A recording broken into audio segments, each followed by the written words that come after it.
Alright guys, so welcome back to episode 2 of the F1 2010 career mode.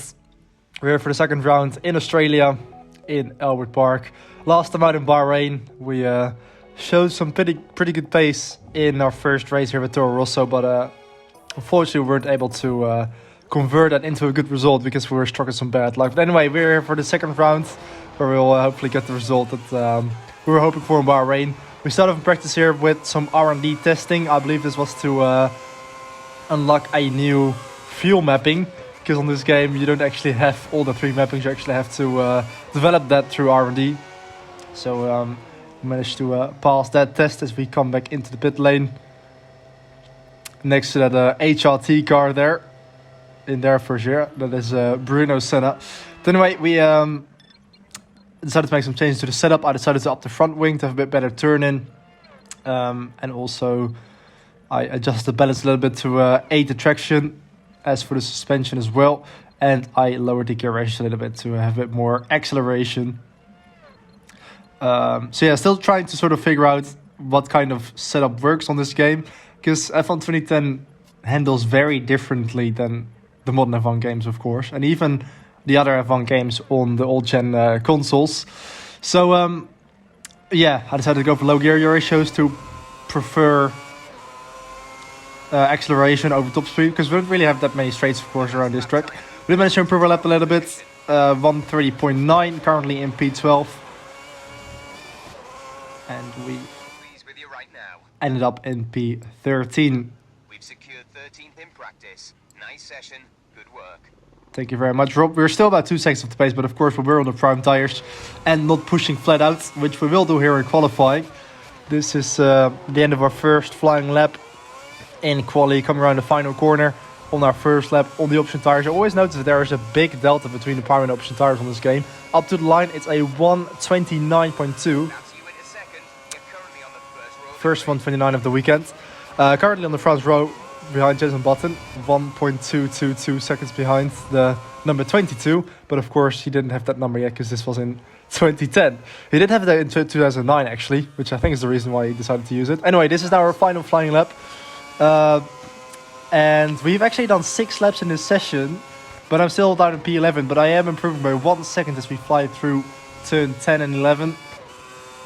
So hopefully we can get a nice improvement here. Coming out of the final corner, we've got a Renault there. We smash into the Renault of Vitaly Petrov. 5-place grid penalty. 5-place grid penalty. And that has given us a 5-place grid penalty. I still improved my lap time to P7 with a 128.1. But it was such a stupid mistake.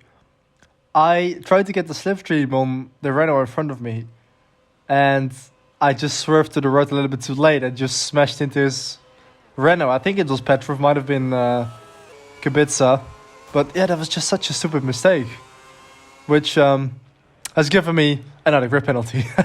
Just like in Bahrain, this is the second weekend in a row now where we actually can't start at the position that we qualified in. But anyway, let's go to the race.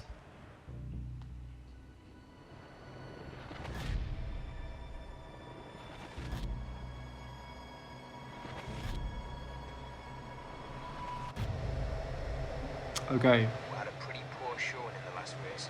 We need to show an improvement here. People won't be happy.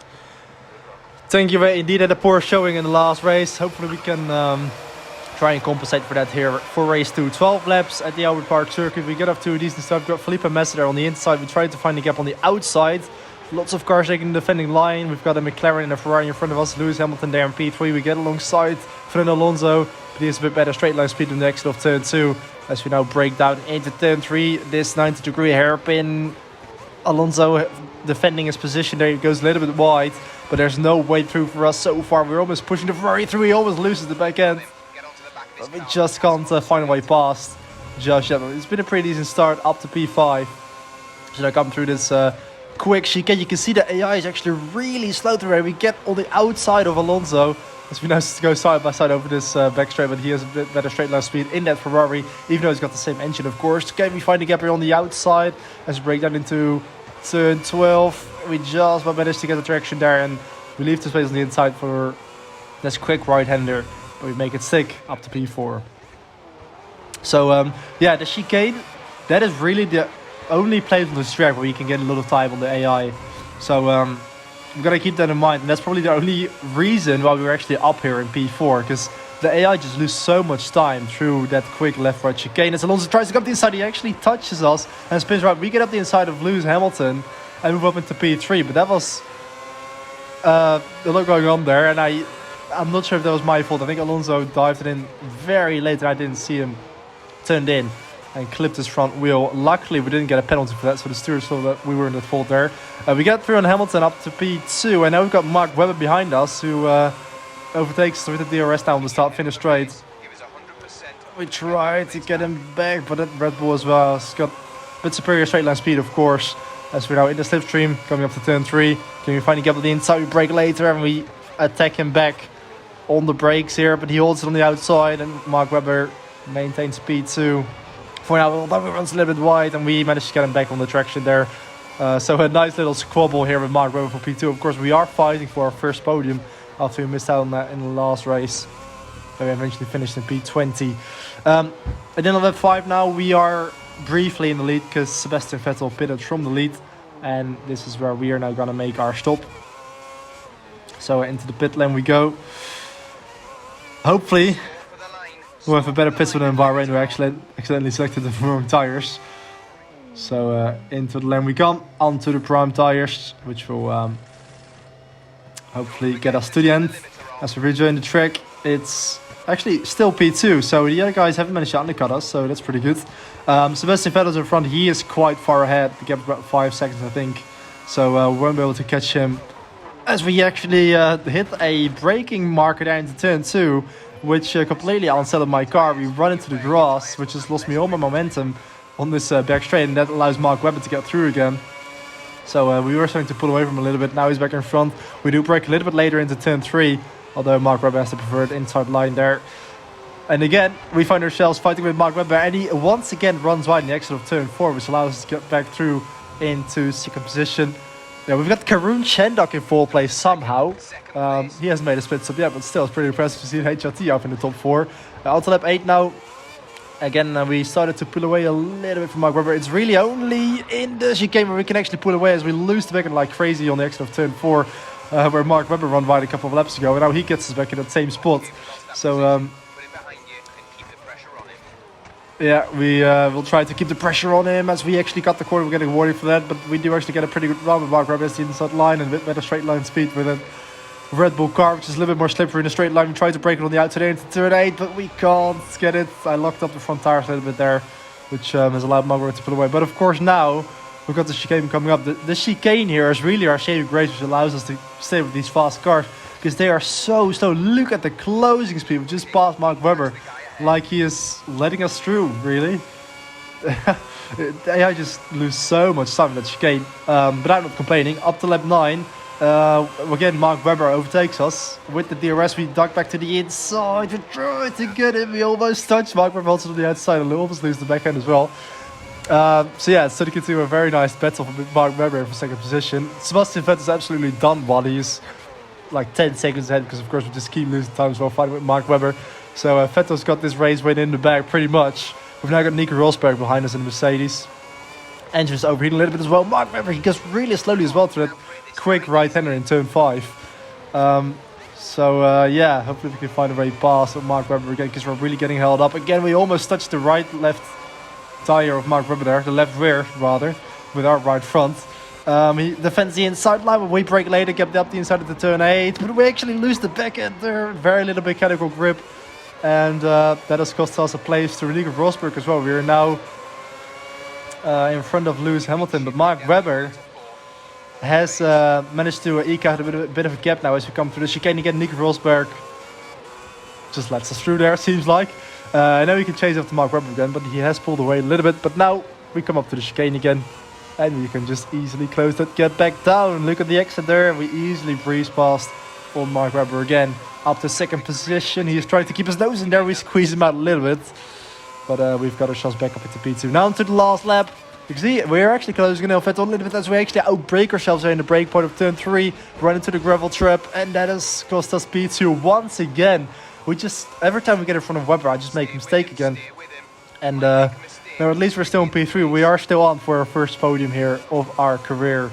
But it would be nice if we can actually finish in second place and get the maximum result here in Melbourne. And again, we should be able to do that because we've got the chicane coming up again, and we know how slow the AI are through there. But also the AI is pretty weak on this track, just like in Bahrain, because they have these kind of corners where they lose so much time. There are going to be tracks on this calendar where we're going to struggle a lot more, where the AI is a lot more OP. So we got to take this chance now to get this podium position. Again, Mark Webber is slow through the chicane. We get on the outside this time. We actually bang wheels. This time it wasn't as straightforward as the other attempt. So Mark Webber actually maintained second position there as we come to the final sector, breaking down for turn 12. He defends the inside. Can we get a better exit here? We just can't pull up alongside, and he's still just positioning his car really nicely to defend his position. Can we dive up the inside? No, we actually opt for the outside line. Mark Webber tries to defend, but he gets pinched on the inside. We get him on the outside, up to second position. Sebastian Vettel wins the race, and we exit the final corner and run up towards the line and get our first podium in Formula 1. There we go, second place. We went from 20th in race 1 to 2nd in race 2. Very nice to achieve the first podium here. Thank you very much, Rob. 7.9 seconds behind Sebastian Vettel in the end, but it's nice that we did actually capitalize on the AI being slow around this track to get our first podium in the bag. And this will also help massively in our reputation level, of course. Up to P4 in the Constructors or in the Drivers' Championship as well, on 18 points. So yeah, this was the weekend we needed, and this was the position we should have really had in Bahrain. But yeah, we couldn't get it there. We get it now. We also get the race objective, which is very important for our reputation level. We've now got level 5. So just need to build on that. And of course, we've also got the press conference now here, as we have achieved our podium finish. So let's see what they have to ask us.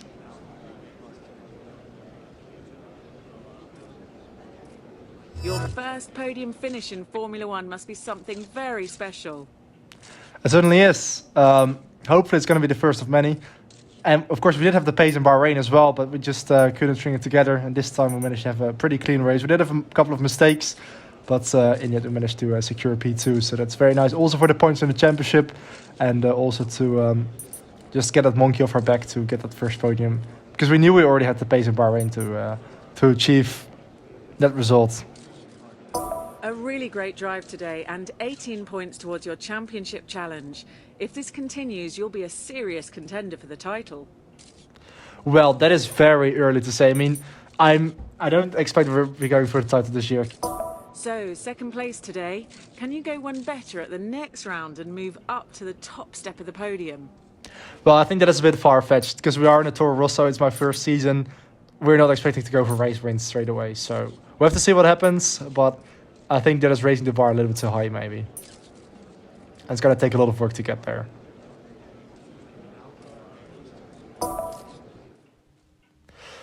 Okay, so that was the interview with Holly Samuels. And that's been it for round 2. Hey, did I mention that you can view driver and constructor standings on this screen? It's really handy for checking up on your season's progress. Alright, yeah, already figured that out. But it's very nice to be up in P4 in the championship. Hopefully we can keep this run going for the coming races. But I think we are gonna potentially be pretty inconsistent, because I just know from experience that there are tracks where the AI is very quick and where the AI is slow, like the first 2 rounds here. So don't be surprised if we actually have a couple of races where we'll struggle as well. Anyway, this has been it for episode number 2 of the F1 2010 Kermit Championship. So I hope you've enjoyed it. Thank you very much for watching. And I'll see you for the next round, which will be in Malaysia or China. Where's the next round? I don't know. I'm going to round it off here. So thank you very much for watching. See you in the next one. Goodbye.